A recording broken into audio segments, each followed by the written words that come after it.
And we're back. We have Lindsay and Nadia, occupational therapists at Portland Chiropractic Neurology. I'm Dr. MacArthur, chiropractic neurologist at Portland Chiropractic Neurology. I'm a board certified chiropractic neurologist. I have a fellowship in vestibular rehabilitation and also a fellowship in brain injury and rehabilitation with concussions and TBI. So we were talking, and I have a lot of training and specialties within migraines, and I also teach on the subject. So we had a great question from Lindsay, which was, like we feel that a lot of people really just don't know what a migraine really is, right? A lot of patients don't understand them. Likely so, a lot of people just don't in general. And so they're actually quite complex, more so than you would think. Now, so we just talked about this a little bit, but that idea of a migraine being a disorder of gating sensory input to the brain, right? That's kind of complicated, right? So what we talk about is with migraines, people are very hyperexcitable, right? They're very sensitive to light, to sounds, to smells, to foods, right? To irritation, right? Or lack of sleep, all these different things, right? They're very you might even say on edge. It's almost very easy to elicit a response, and it's usually not a good one, right? And why is that? Do we think about that graph that we talk about? What's happening in a migrainer's brain that's causing this hyperexcitability? So lots of times, we talk about being close to threshold. So because of, for whatever reason, it doesn't take much stimulation to kind of overactivate. So when a typical person who doesn't experience migraines, it takes a lot more to get them excited and overactive. And that's because that like a person who doesn't have migraines, we'll call that a normal person's brain, for lack of a better term. Their neurons, right, the state of their brain, each individual cell, is actually resting at about negative 65 millivolts, right? That doesn't mean a whole lot to you guys right just this second, but what happens is in people who have migraines, they become, like you said, closer to threshold. So that resting membrane potential becomes more positive.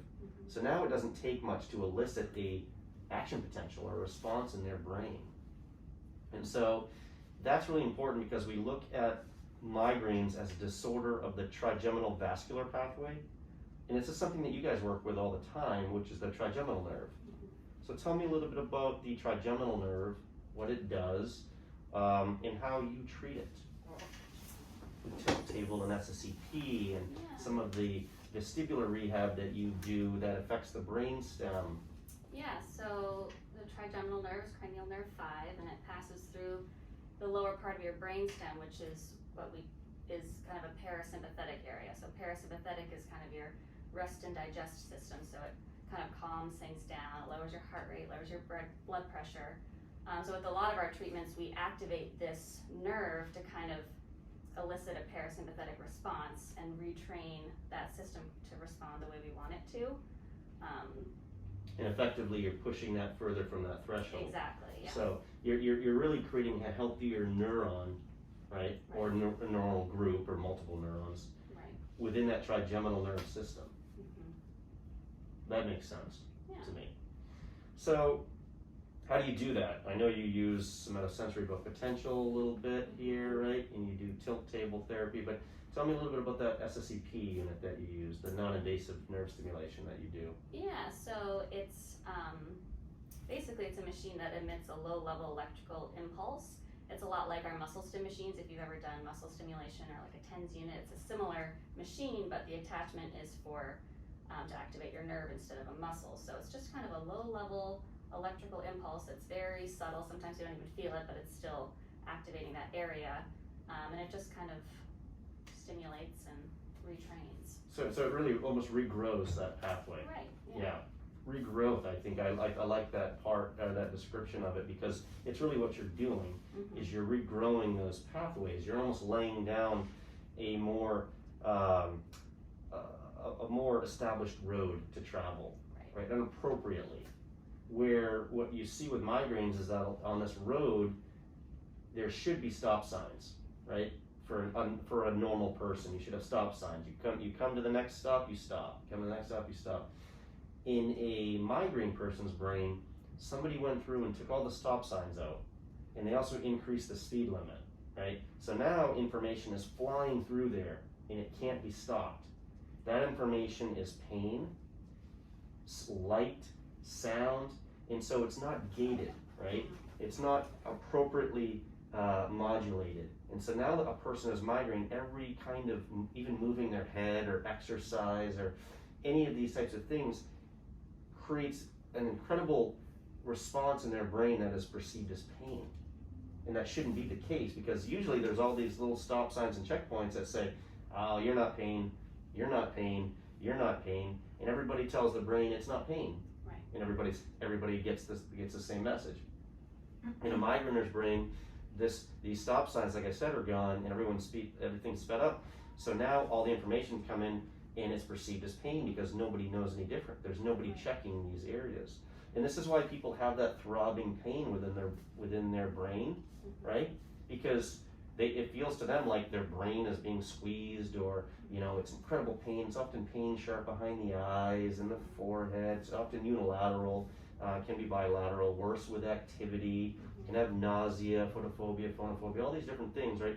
But what happens is one of the big things that we see is these blood vessels, as they normally would be pumping in the dura mater and the pia mater and these areas that are encasing your brain more towards really the inner part of your skull. These blood vessels are normally moving and just sending information to the brain about that they're moving. Kind of like a joint moves and sends information to the brain, right?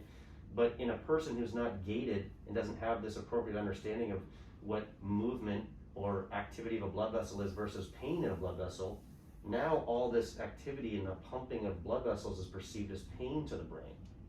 All because these areas of the brain are too close to threshold along multiple checkpoints, and they're not gating, they're not sending the appropriate messaging. Thalamic integration, the thalamus is basically our gatekeeper of the brain.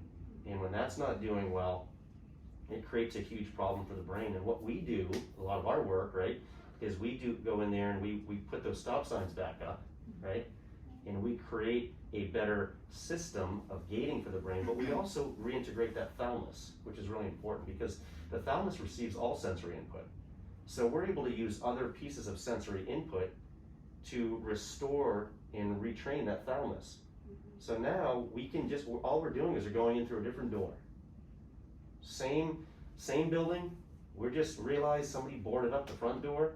You can't go through that door with treatment. So we have to go through different doors for treatment, and we still work on the same thing, and we just kind of work behind the scenes and build and strengthen it. Then all of a sudden, that door, right, that comes down, and people can come in, and now that's the right message, right? Now the cars are moving and they're stopping at every stop sign. Neuroplasticity has been created, exactly. That's exactly right. But it's important because this pathway, this trigeminal vascular pathway, which is very well studied via research and imaging and MRIs, CTs, all these things we've used, we can understand this better, right?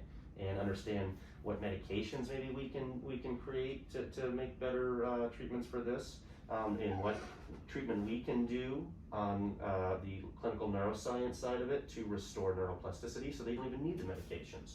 Or the medications are helpful but not really necessary very much. Right. So we may get somebody, we're not saying that we can fix everybody's migraines, right? Because there's a lot of genetic stuff that goes on there, right? That can only be helped maybe so much. But what we can do is help them as much as we can, and then we just manage the rest. If you only have to manage 15% with medication versus the 100% with medication, the medication is going to have a better effect. Yeah. Right.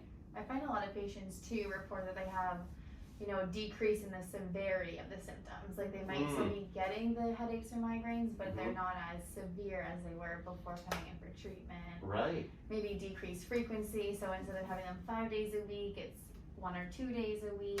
So that's right. Yeah, I find that more often than not is that the frequency comes down quite a bit, but also that severity. Right. And they both kind of slowly come down, and sometimes one before the other. But you have people that come in to have migraines every day, and then they may have 2 or 3 a month, maybe 5 a month, maybe less, you know? But that to them is a tremendous change in their life. It's really important. And that's all because we understand the mechanisms behind it and how to change and create neuroplasticity through neurology, through physical therapy, through oxygen therapy, right? That we use hyperbaric oxygen therapy for migraines to increase neuroplasticity in the brain, to calm down this pathway. Oxygen is very calming, right?